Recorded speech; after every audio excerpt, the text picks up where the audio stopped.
For the workout today, we're doing more running. It's a really tight-knit group that meets at 6:30 This is not a jog, this is a run. nearly every morning at CrossFit City of Lakes. Any questions? When your partner gets to the green box, switch legs. Pushing their physical limits together, forging a unique bond that stretches beyond the walls of the gym. Today is your day. And what happened to one of their own on the morning of May 25th, no one saw coming. We were transitioning to the other part of the workout when it happened. And no one realized just how much it would bring them even closer together in the stop of a heartbeat. You know, we didn't know. I just collapsed. I was very distraught. He had a heart attack. He had no pulse. He wasn't breathing. His color faded and we couldn't feel a pulse. I was shaking for a good probably hour or so afterward, and got definitely a bit emotional about it after the fact. As a firefighter and now assistant fire chief in Golden Valley, Bethany Brunsell has saved heart attack victims. But this one was different.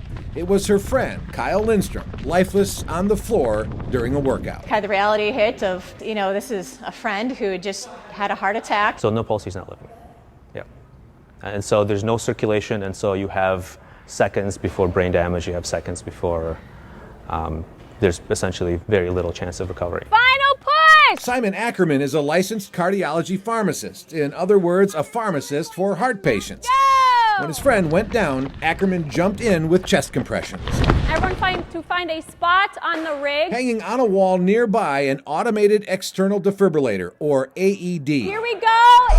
Off duty at the time, Assistant Chief Brunsell immediately applied shocks into Kyle Lindstrom's heart. Great thing about learning the skills as a first responder, that it's not just on duty, that it's something that off duty you're able to translate to save a friend's life. Ackerman says his license requires CPR training, and it was the first time he had to use it, never thinking it would be on a friend. If we didn't start it right away, if the defibrillator wasn't here, if all the people here weren't pitching in and helping out, this would have been a much worse outcome. You'd have died. Yeah. Yeah. And then it was like, what is going on? That's what I woke up to. Lindstrom says all of it, pretty much a memory fog, until the defibrillator shocked his heart into beating again. Everything in between that really is not there. That memory's not there. Minutes later, paramedics arrived, stabilized Lindstrom, and then sped away to the hospital. The paramedics said, boy, we don't get to have these conversations too often with the individual that has a heart attack. Usually we're working on them or they've already passed away. How do you process that now, knowing you died and came back? I guess I would say, make sure I've got all my ducks in order, live the way God would want me to, no regrets. To the friends who gave him a chance to live again. Thankful, absolutely grateful for Bethany and Simon for putting in the work. If I hadn't lost my mother recently, we probably would have named the baby after them, middle name. And who's the baby, you might ask? Well, meet newborn Harlan Lindstrom, or Hank. He wasn't here yet, but he was still at the gym. You see, Kyle's wife was also working out in the gym that day. Do any day with Hank. Your pregnant wife is here Yep. working out. You have a heart attack and die. Yep. She's here. Yes.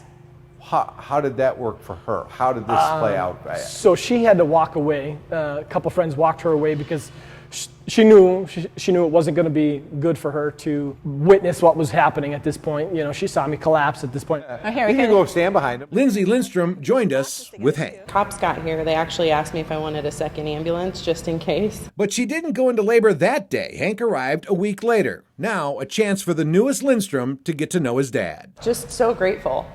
So grateful. And I kept, messaging her and Simon both, and I was just like, I don't know how you thank someone for something like that. So.